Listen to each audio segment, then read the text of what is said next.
अस्सलाम वालेकुम, this is कफ़ील कासिम। आज का हमारा जो टॉपिक ऑफ डिस्कशन है वो है creation of new provinces in Pakistan. Implications कौन कौन सी हैं, उसके अगेंस्ट हर्डल कौन कौन सी हैं और उसके बाद वे फॉरवर्ड क्या होगा।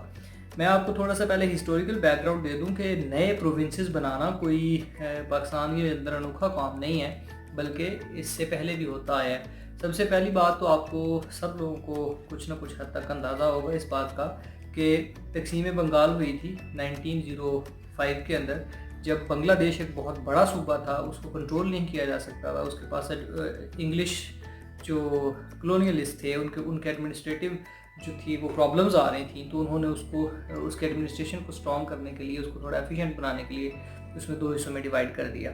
लेटर ऑन उसमें एक में मुस्लिम जो आबादी थी वो ज़्यादा होगी, एक में हिंदू आबादी ज़्यादा होगी, मुसलमानों को थोड़ी सी अपॉर्चुनिटीज़ मिली। लेटर ऑन उसके कॉन्सिक्वेंसेस क्या निकले, मगर एक दफ़ा वो डिवाइड किया गया ताकि जो एडमिनिस्ट्रेशन के प्रॉब्लम्स हैं उनको काफ़ी हद तक सॉर्ट आउट किया जा सके। फिर गवर्नमेंट ऑफ इंडिया एक्ट 1935 के अंदर आर्टिकल नंबर 290 इसकी ये बताता है, ये डिफाइन करता है कि बाउंड्रीज को रीएडजस्ट कैसे किया जा सकता है। तो 1947 के बाद इंडिया और पाकिस्तान जब इंडिपेंडेंट स्टेट्स बन गए, तो इंडिया ने इसके अंदर ये जो इलास्टिक था आर्टिकल, इसको दोबारा इम्प्लीमेंट किया। इसके ऊपर एक कमीशन बनाया, फजल अली कमीशन 1953 के अंदर, फजल अली कमीशन। इस फजल अली कमीशन ने 1955 के अंदर अपनी जो है ना वो रिकमेंडेशन दी और 14 स्टेट्स बनाई गई और 3 जनाब ने यूनियन टेरिटरीज उसके अंदर बनी। उसके बाद 1956 के अंदर इस प्रोसेस को, इन बाउंड्री की री क्लासिफिकेशन के लिए, रीडिमार्केशन के लिए दोबारा सजेशंस प्रोवाइड की गई। उसमें लिंग्विस्टिक बेसिस के ऊपर देखा गया, मतलब इंडियन लोगों ने ये डिसाइड किया कि अब ना हम सूबे बना देते हैं ज़ुबानों की बेस पे। एक कुछ लोग, जैसे हमारे पास पाकिस्तान में कुछ बलोची बोलते हैं, कुछ सिंधी हैं, कुछ पठान हैं जो पश्तो बोलते हैं, कुछ पंजाबी हैं जो पंजाबी स्पीकर्स हैं। तो उन्होंने कहा यार हम ना नए सूबे बनाते हैं और इसकी जो बेस है वो लिंग्विस्टिक जो ना होनी चाहिए, लैंग्वेज होनी चाहिए। तो लैंग्वेज की बेस के ऊपर उन्होंने लिंग्विस्टिक प्रोविंस कमीशन बनाया। उस कमीशन को सुपरवाइज के डार साहब कर रहे थे। उन्होंने जो लिंग्विस्टिक बेसिस थी उसको जनाब ना ख़त्म कर दिया। उन्होंने कहा जी लैंग्वेज की बेस के ऊपर आप कभी सूबों को डिवाइड नहीं कर सकते, इस तरह तो आप एक नई नस्लें बनाना शुरू कर दोगे, नई किस्म की पॉपुलेशन बनाना शुरू कर दोगे, तो जो कि आपके लिए फ्यूचर में जाके किसी न किसी तरीके से थ्रेट हो सकती हैं। उन्होंने कहा ठीक है आप प्रोविंसेस नए बनाएं, लेकिन उसके लिए जियोग्राफिकल कंटिग्यूटी देखें, उनकी ज्योग्राफी देखें कैसी है, किसके साथ मिलती है, उसके बाद आप उनकी बाउंड्री डिसाइड कर लें। उनके बाद उनकी फाइनेंशियल स्टेबिलिटी देख लें कि कौन कौन सी फाइनेंस के अंदर उनके अंदर प्रॉब्लम्स हैं या वो कितने ज़्यादा स्टेबल हैं, उसके लिहाज से आप उनको डिवाइड करना शुरू कर दें। एडमिनिस्ट्रेटिव एबिलिटी देख के उनकी क्लासिफिकेशन कर लें, या फिर आप जनाब उसकी डेवलपमेंटल पोटेंशियल देख के उन सूबों को, कुछ आबादियों को रीडिज़ाइन कर लें, रीडिस्ट्रीब्यूट कर दें रिसोर्सेज को और उनको क्लासीफाई कर लें। पाकिस्तान की हिस्ट्री में 1 यूनिट फार्मूला आया जिसने पूरे ईस्ट पाकिस्तान और वेस्ट पाकिस्तान को 2 सूबों में डिवाइड कर दिया। एक वो सूबा है जनाब मशरकी पाकिस्तान, एक मगरबी पाकिस्तान। इसका मकसद भी यही था ताकि एडमिनिस्ट्रेटिव जो प्रॉब्लम्स थे उनको सॉर्ट आउट किया जा सके और जितनी भी जो एफिकेसी है एडमिनिस्ट्रेशन के अंदर लोगों को आपस में जोड़ने के लिए, उनको स्ट्रॉन्ग करने के लिए वो काफ़ी हद तक प्योरीफाई की जा सके। 1 यूनिट फार्मूला है, मगर अनफॉर्चुनेटली वो ज़्यादा देर तक चल नहीं सका, उसके बाद उनको डिसॉल्व करना पड़ा। इस वक्त 1973 के कॉन्स्टिट्यूशन के आर्टिकल नंबर 239 की क्लॉज नंबर 4 वो प्रोसीजर बताती है कि अगर आपने इस वक्त पाकिस्तान के अंदर एक नया सूबा बनाना है तो वो किस तरीके से बनाया जाएगा। एक आप पार्लियामेंट्री कमीशन डिज़ाइन करेंगे, उस पार्लियामेंट्री कमीशन किसी प्रोविंशियल असेंबली से 2/3 से वो बिल पास करवाएगा, उसके बाद वो नेशनल असेंबली के अंदर जाएगा और उसके बाद जनाब फिर वो सेनेट में साइन होगा। और इस तरह पूरा जो प्रोसीजर है उसका वो एक बताता है आर्टिकल कि आपने अगर कोई भी न्यू प्रोविंस बनाना है तो आपने इस तरीके को फॉलो करना है। मई 2012 के अंदर सदर्न पंजाब को सूबा बनाने के लिए पार्लियामेंट्री कमीशन बनाया गया। उसने प्रोविंशियल असेंबली के अंदर अपनी बिल पास करवाया और उन्होंने कहा कि जी अब हम ना कॉन्स्टिट्यूशन को अमेंड करने की कोशिश करते हैं ताकि एक नया सूबा बना दिया जाए। अब सदर्न पंजाब को नए सूबे का स्टेटस देना, उसकी सिर्फ वजह यही थी कि एडमिनिस्ट्रेटिव प्रॉब्लम्स जो इस वक्त प्रिवेल आउट कर रहे हैं सदर्न रीजन ऑफ पंजाब में वो थोड़े से कम हो जाए। मतलब कि जो सदर्न पंजाब है वो लिटिल बिट अंडर प्रिविलेज्ड है, पॉवर्टी रीडन है, उसके पास रिसोर्सेज नहीं है, उसके पास इंफ्रास्ट्रक्चर इतना ज़्यादा डेवलप नहीं है, तो वो अक्सर ब्लेम करते हैं कि शायद सेंट्रल पंजाब या northern region of the Punjab जो है वो उनके रिसोर्सेज खा जाता है और सदर्न रीजन को उतनी ज़्यादा इंपॉर्टेंस नहीं दी जाती। So to make the things better, to make the things good for the southern region of the Punjab, ये सदर्न प्रोविंस बनाने का सोचा गया उस वक़्त। लेकिन फिर ये डिसाइड किया गया कि यार सदर्न पंजाब जो है उसके अंदर कौन कौन से इलाके शामिल होना चाहिए। 3 ऑप्शंस थे उनके पास। पहले ऑप्शन में था कि DI खान मुल्तान बावलपुर के 11 डिस्ट्रिक्ट्स को मिलाया जाए और इनको मिला के एक सूबा बना दिया जाए। दूसरा ऑप्शन ये था कि DG खान मुल्तान, मियांवाली, भक्कर और बहावलपुर के डिस्ट्रिक्ट को मिला के इनके डिस्ट्रिक्ट्स को मिला के एक सदर्न पंजाब का रीजन बना दिया जाए और इनके एडमिनिस्ट्रेटिव जो हैं इंफ्रास्ट्रक्चर वो डेवलप करवा दिया जाएगा। थर्ड ऑप्शन ये था कि बहावलपुर के 22% जो पॉपुलेशन बनाती है वो और पंजाब की 10% सदर्न रीजन की जो पॉपुलेशन है उनको मिला कर सूबा बना दिया जाए। ऑप्शन नंबर 2 जिसके अंदर DI खान, मुल्तान, भक्कर, मियांवाली और बहावलपुर के इलाके थे, ये ज़्यादा सूटेबल लगा और इसके ऊपर वर्कआउट होना शुरू हो गया। अनफॉर्चुनेटली अभी तक ये प्लान फाइनलाइज तो नहीं हो पाया, मगर इसके ऊपर काम होना शुरू हो चुका था। अब इस पूरे प्रोसेस के लिए अगर आपने इस सदर्न पंजाब के अंदर एक सदर्न पंजाब का सूबा बनाना है, जनूबी पंजाब सूबा बनाना है, तो आपको कौन कौन सी, नंबर 1 आपको 2/3 in the provincial assembly of the Punjab आपको चाहिए, मंजूरी चाहिए, बिल की मंजूरी चाहिए, इतने ज़्यादा आपको वोट होने चाहिए। नंबर 2 आप उसके बाउंड्री को डिमार्केट कर दो कि ये वाले रीजन जनाब ना आपने सदर्न पंजाब के अंदर डाल देने, इतनी पॉपुलेशन होगी ये वाले।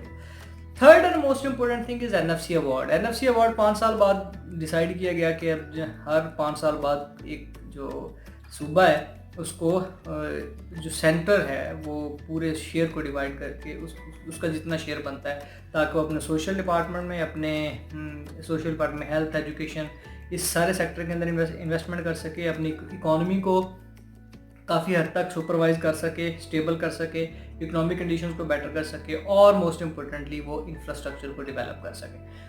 अब अगर सदर्न पंजाब का सूबा बना दिया जाता है तो उसके कॉन्सिक्वेंसेस कुछ इस तरह के होंगे। सबसे पहले तो बहावलपुर एक प्रिंसली स्टेट था जो कि पाकिस्तान के साथ मर्ज हुआ। अब अगर बहावलपुर जो कि एक प्रिंसली स्टेट था, अगर उसको एक सूबे का दर्जा दे दिया जाता है या उस रीजन को सूबे का दर्जा दे दिया जाता है, तो पाकिस्तान की दूसरी जिसमें हज़ारा भी शामिल है KP में, वो भी कहेंगे कि जनाब ना हमें भी एक नए सूबे का स्टेटस दे दिया जाए। अनफॉर्चुनेटली जो सदर्न पंजाब का सूबा जब बन जाएगा तो फिर दूसरी प्रिंसली स्टेट भी इस तरह का डिमांड करना शुरू कर देंगे। नंबर 2 NFC अवार्ड था। NFC अवार्ड के अंदर भी अगर इस तरह के जो सम्स की डिवीजन है, पैसों की डिवीजन है, वो भी कट ऑफ करनी पड़े। पंजाब का आधा शेयर सदर्न पंजाब को जाना शुरू कर देगा। सेंटर अपने तौर पे एक इन्फ्लुएंशियल पावर के तौर पर एक्ट करना शुरू कर देगा इंफ्रास्ट्रक्चर को डेवलप करने के लिए इन द सदर्न पंजाब। अब इस किस्म के सिचुएशन में कराची की क्योंकि बहुत ज़्यादा पॉपुलेशन, उसको भी वो लोग भी कह सकते हैं कि जनाब ना हमें एक नया सूबा बना दिया जाए, हमारी पॉपुलेशन भी इतनी है, एक नॉर्दर्न सिंध बना दिया जाए, एक सदर्न सिंध बना दिया जाए, तो इस किस्म की कंडीशन पैदा हो सके। Pakistan is an heterogeneous country, heterogeneous state, जिसके अंदर बहुत सारी जो एथनिक ग्रुप्स रहते हैं। बलोची हैं, पंजाबी हैं, पश्तून हैं और सिंधी हैं। ये पावरफुल डेफिनेटली पावरफुल हो सकते हैं उस वक्त जिस तरह रेनबो के कलर होते हैं, बट अनफॉर्चुनेटली अगर ये सेंसिटिव भी उतना ही है ये मामला कि अगर सारे के सारे एथनिक ग्रुप्स ये क्लेम करना शुरू कर दें कि हमने तो सेंटर के साथ रहना नहीं है, हमारे पास जो सेंस ऑफ एलियनेशन है वो प्रिवेल कर रही है, हमारे पास सलूक जो है ना वो ठीक नहीं हो रहा, सौतेली माओ जैसा सलूक हो रहा है। जैसे कराची के मामलात में अक्सर कहा जाता है कि सिंध के साथ या कराची के साथ तो जो सेंटर है या पंजाबी लोग हैं वो सौतेली माओ जैसा सलूक कर रहे हैं। तो इस किस्म के वर्ड्स का बाहर निकलना, इस किस्म की सेंस का बाहर आना, ये एक अपने तौर पे थ्रेट हो सकता है पाकिस्तान की स्टेबिलिटी के लिए। इसके अलावा 2010 के अंदर 18वीं तरमीम की गई थी जिसमें कॉन्स्टिट्यूशन में जिसमें ये बताया गया था कि अब प्रोविंसेस जो है ना वो ऑटोनमस हैं, वो अपने डिसीजंस खुद ले सकते हैं। उनका NFC अवार्ड होगा, वो उसको इन्वेस्ट करने के, उसको यूज़ करने के खुद जनाब ज़िम्मेदार हैं।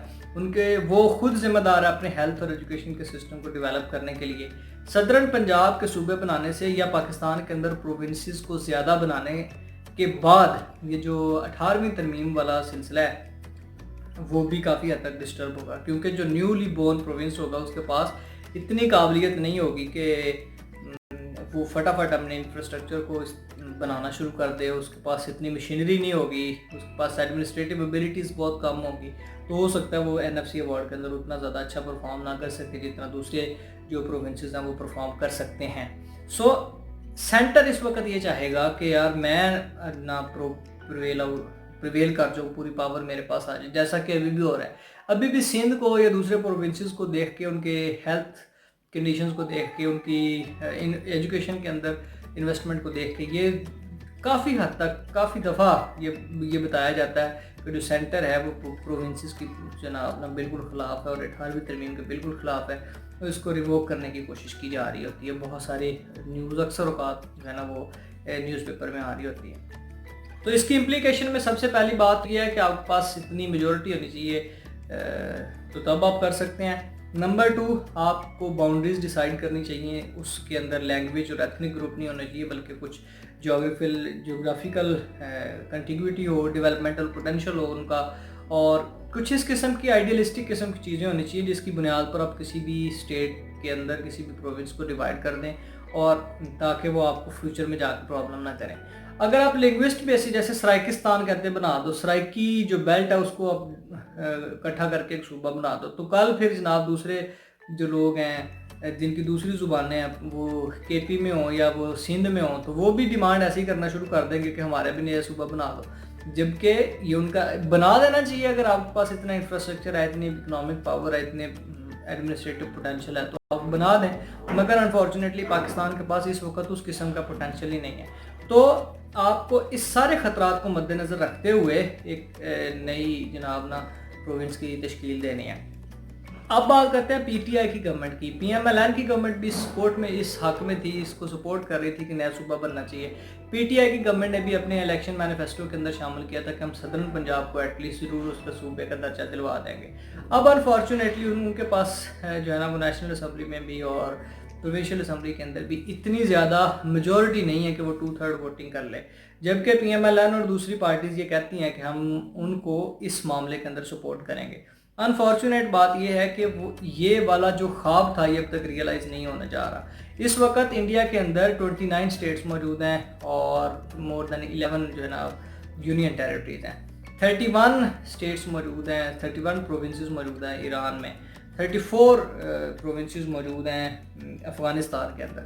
تو یہ والے زیادہ پروونس ہونا کوئی زیادہ خطرے کی بات نہیں ہے. آپ کے پاس بہت ساری ایسی اسٹیٹس بھی موجود ہیں جن کی اکانومی بہت آپ سے بہت زیادہ ڈاؤن ہے، مگر ان کے پاس پروونسز زیادہ ہیں. پروونس زیادہ ہونا میٹر نہیں کرتا، مگر پروونس کو کنٹرول کرنا، ایڈمنسٹریٹو پوٹینشیل ہونا، یہ بہت زیادہ میٹر کرتا ہے. This is how the creation of the new provinces in Pakistan is going on. اور یہ تبصرہ چلتا رہے گا جب تک کوئی خاص قسم کی جناب وہ اسٹریٹجی نہیں اپنا لی جاتی تاکہ جو تھریٹس ہیں ان کو کاؤنٹر کیا جا سکے اور جناب علی جتنے بھی اس قسم کے ایشوز ان کو سارٹ آؤٹ کیا جا سکے. ہوپ فلی آپ کو سمجھ آ گئی ہوگی. اگر اپنے چینل کو ابھی تک سبسکرائب نہیں کیا تو کائنڈلی سبسکرائب اٹ، اور most importantly give your suggestion in the comment box. Thank you so much. Allah